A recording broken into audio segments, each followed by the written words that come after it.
What's up, everybody? Benji Bruce here with the Benji Bruce podcast. And in this episode, I want to talk about one thing.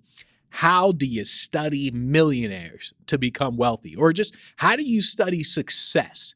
Because everyone keeps saying, look, you gotta model successful people. So if you want to do something, if you want to be great at something, you want to build wealth or be great at anything, you got to study successful people. But how? Like, how do you really study them? Because learning from other people is crucial. I mean, if you learn from other people, you'll just get there faster because you won't make the same mistakes as everybody did in order to get there. So you'll be able to skip steps. So obviously you want to study successful people, but how? Like, what exactly should you be doing?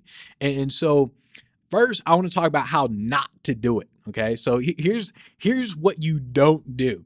You don't look at successful people and say and think, well, my circumstances are different. You don't say like, well, he got money from his parents. He's got money so he can build his business like this, or I don't have fancy equipment like they do to do this, blah, blah, blah. Like, you don't look at successful people and look for all the reasons why you can't. And this is what amazes me about a lot of people is it's almost like people are training themselves. They're training their brains to look for reasons for why they can't do something. It is insane to me. And so you don't want to look at successful people and say, well, he got money from his parents. That's why he was able to build the business. Or, oh, he was able to build the business because he knew so-and-so. So of course that may be like a big reason why, but you can still learn from successful people. You look at the reasons. So how do you really study wealthy people? How do you study millionaires, billionaires, successful athletes if you want to be a success in that? So first, you want to think in terms of celebrity successful people or more of the normal successful people who aren't known. Celebrity successful people or celebrities, it's easier to study them because obviously more is written about them and things like that, more stories and everything versus the unknown people. It's a lot harder for them. Well, it's harder to study them unless you actually know them, unless you're in their vicinity. So you want to you essentially want to differentiate between the two. But what you want to do with every single one of them, especially the celebrity ones, is you want to study the pain. So study the pain. So the pain, it created their origin story, the origin story. So it's like in, let's say, comics or something, the villain, there was some type of origin story from the villain. Like, there's a reason why he became the bad guy or even the good guy. Like, there's a reason why he became that way. And so what you want to do, you want to study the pain because the pain is why they became it's why they became who they became. Okay, so study the pain. What you're doing is you're looking at what's not politically correct. That's what I really, really look at. So, like, for example, Michael Jordan. So if you study Michael Jordan, one of the main things that people talk about with Jordan in terms of, well, just with Jordan in general, is his competitiveness. And when they talk about competitiveness, they talk about anger. So I remember seeing something, I don't know if it was like a video of just NBA players talking about Jordan or something, but they were talking about Jordan. They said, describe Jordan in one word. And a lot of them use the word either rage or anger to describe him.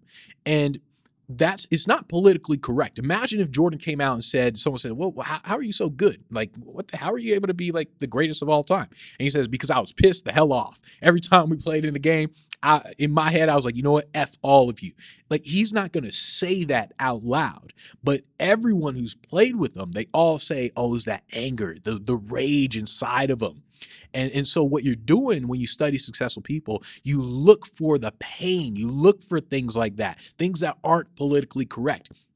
For example, like, let's say Tiger Woods with the affair and things like that. You study things like that. That's what you're really looking for. Let's say how Zuckerberg, how they claim he stole Facebook and stuff like that. So you look at things like that and it gives you clues as to other things in their life. So what you're ultimately doing is you're looking for what's not being said.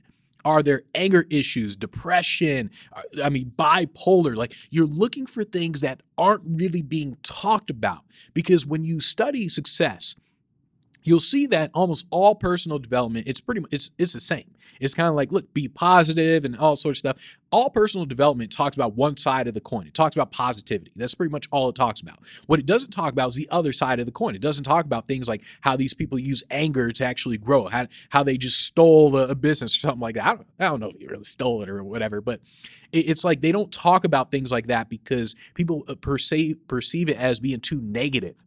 And so you want to think about like what's not politically correct and study that, because you will learn a lot from that. You'll learn more from that than you ever will from studying all this personal development stuff. So study the pain, study the environment to see what's not being said about this person or what they're truly not saying. So think about like, how does their environment shape them, or how did their environment shape them? So how did the environment demand more of them? Michael Jordan's a perfect example. So Michael Jordan got whooped by his brother. Like when they were younger, I mean, his brother, they were playing one-on-one all the time. His brother whooped him every single time. Like Michael Jordan couldn't beat his brother.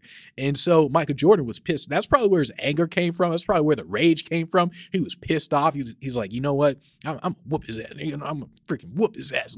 So he probably got pissed off playing his brother because he kept getting beat all the time, over and over and over again. And finally, he was able to beat his brother.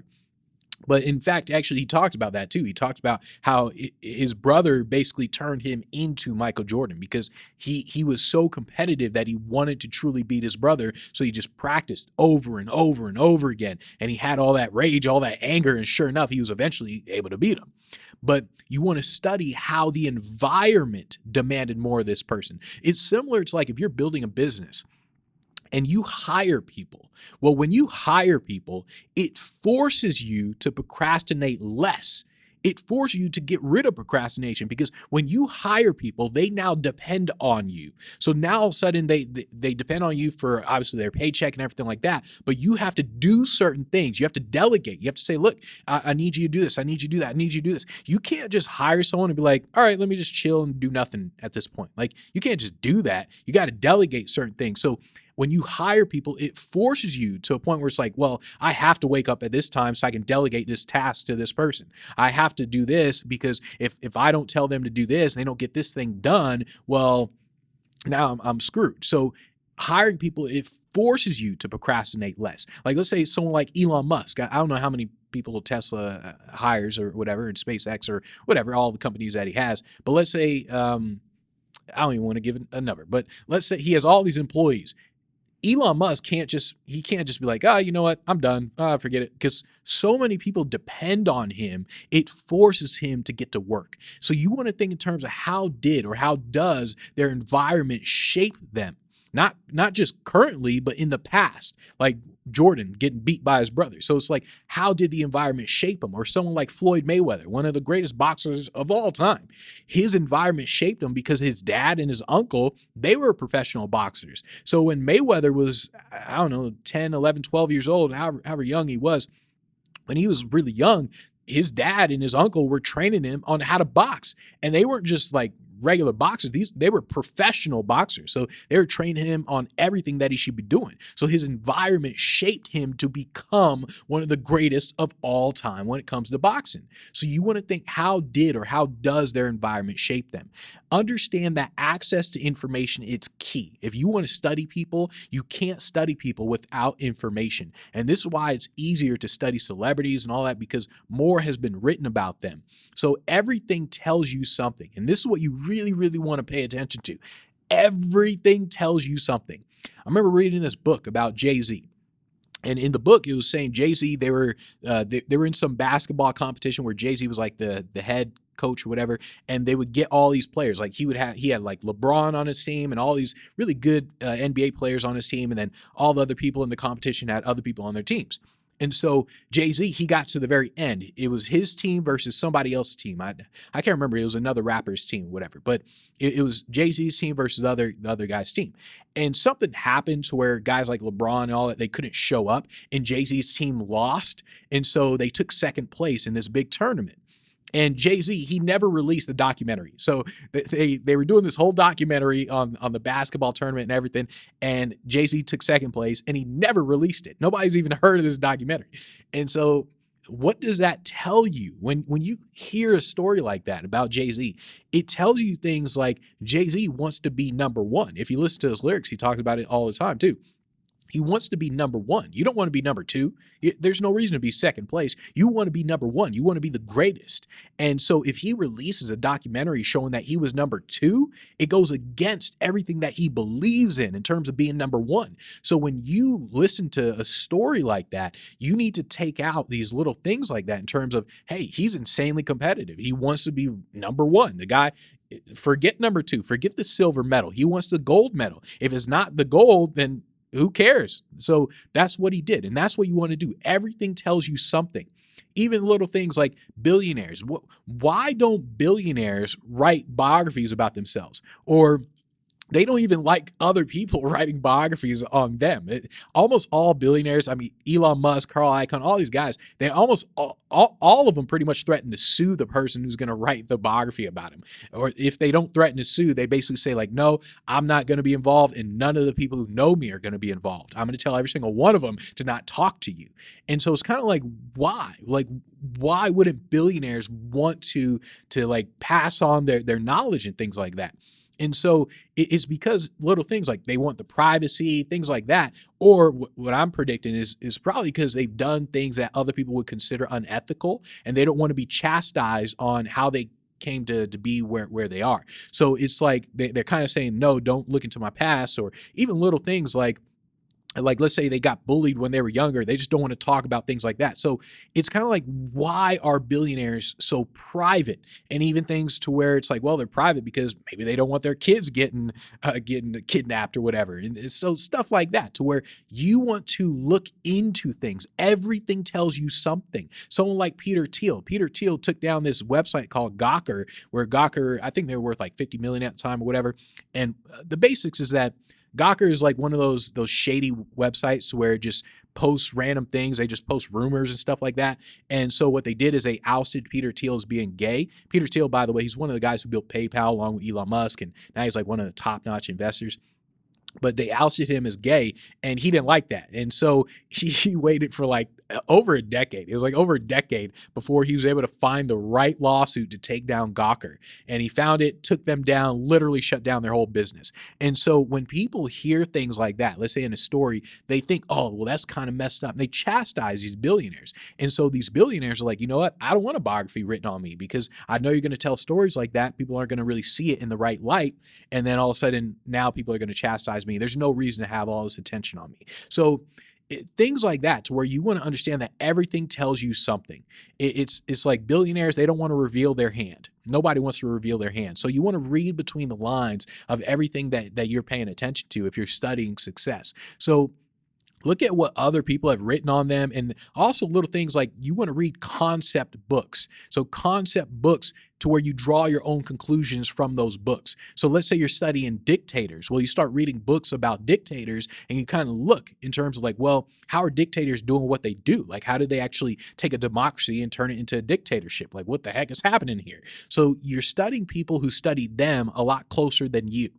That's really what you want to do. So you study these concept books, not personal development books. You study these concept books about, let's say, dictators or whatever it is you're trying to study in terms of successful person. And then you study people who studied them closer than you.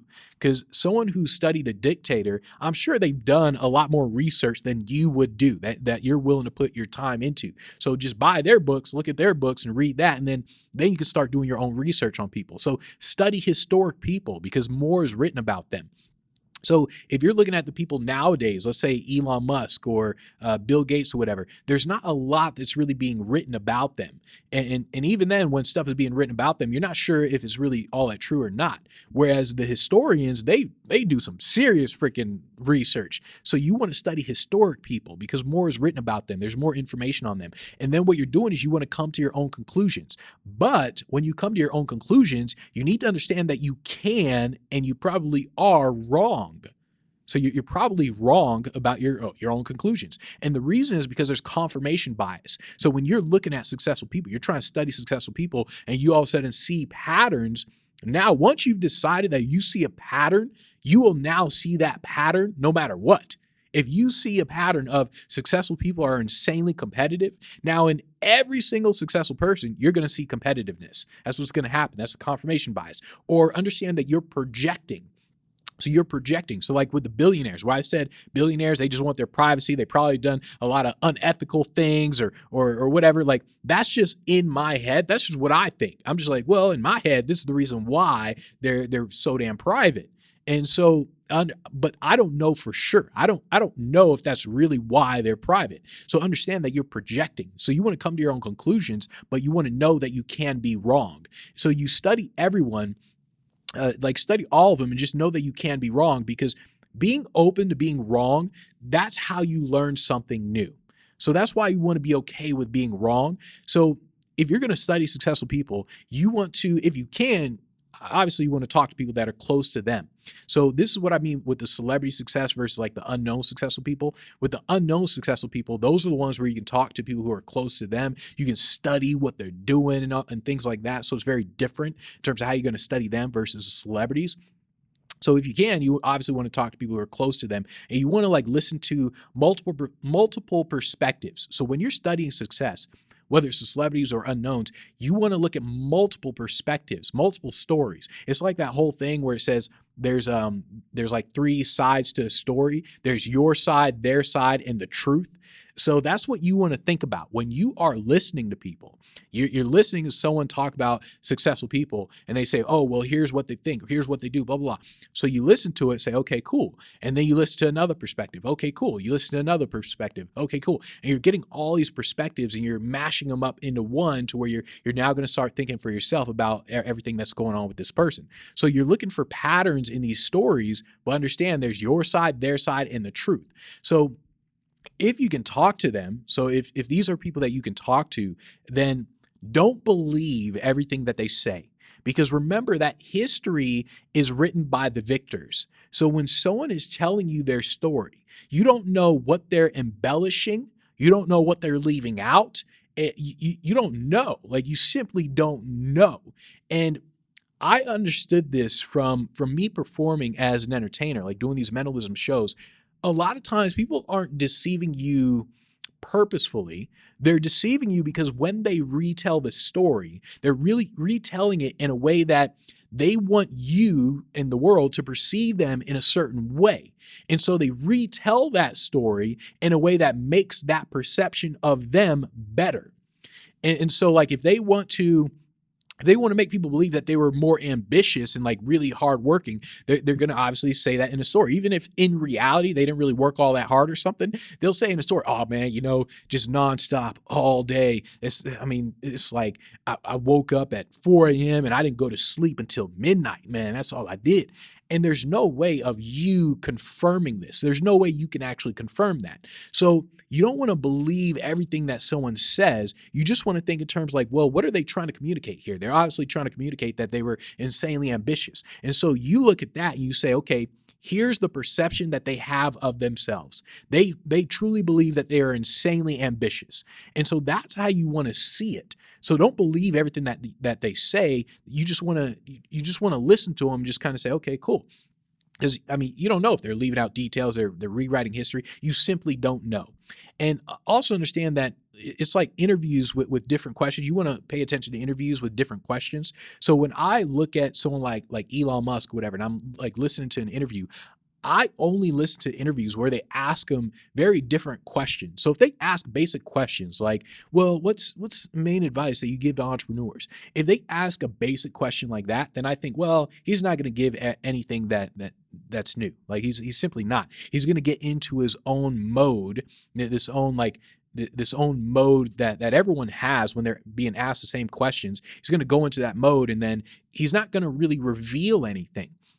And so that's why, like, when I listen to interviews, I really look for the questions that they ask where it's kind of like, well, what's this question where the person like really thinks about it or something like that, where it kind of surprises them in a way, or they say things during an interview that it's like one sentence that they said during an hour interview, and that one sentence reveals a lot. That's what I'm really looking for. So you also want to understand, like, well, what's the context of their advice? I'm looking at the context of somebody's advice. So CEOs are a perfect example. So a CEO, they can't really say everything that they believe. They have to be careful with their words because they can get charged with all kinds of insider trading, like all kinds of stuff if they start saying things in a certain way. So they have to be careful with their words. They know if I say something, even though I believe it or whatever, if I say something, our stock is going to go way down. So they're very careful with their words. So you want to pay attention to the context in which this successful person is giving advice. Because, like I said, they can't always say what they want. Like, let's say congressional hearings. I remember watching the congressional hearings with like Zuckerberg and Jeff Bezos and all them, and watching the Congress interview these guys. And I'm sitting there thinking like, oh, Zuckerberg and Jeff Bezos and Tim Cook, they want to call Congress some idiots. Like some of the questions that they're asking. I remember when they asked Mark Zuckerberg a question about Twitter, and Zuckerberg, you can tell like he's kind of trying to say like, look, I don't own Twitter. That's not really my thing. So you can tell they kind of want to call Congress an idiot.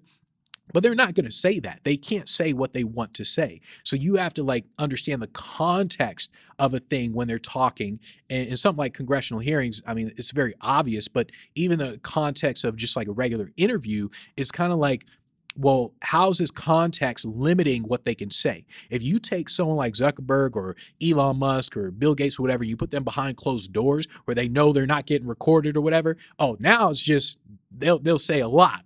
So you want to pay attention to context when you're studying these people. And the biggest thing that you obviously want to pay attention to when it comes to studying success is that it's what they do versus what they say. You obviously want to pay way more attention to what they do versus what they say. And this is one of the quotes from Andrew Carnegie, or Carnegie, I think that's how you really say it, Andrew Carnegie, where he says, as I grow older, I pay less attention to what men say. I just watch what they do. And that's really what you want to do. You almost want to ignore everything that someone says. Like what someone says, you pay attention to it like 5%. That's like 5% of it. To where you're like, okay, sure. But now you want to look at what they do, because you got to understand that what you see is a tip of the iceberg. When you see these interviews with successful people, when you see a person, they give advice, whatever, it's the tip of the iceberg. So what they do will show you the rest. It will show you what's beneath the tip part. So it'll show you what's beneath the ocean. So you got to understand that always pay attention to what people do versus what they say.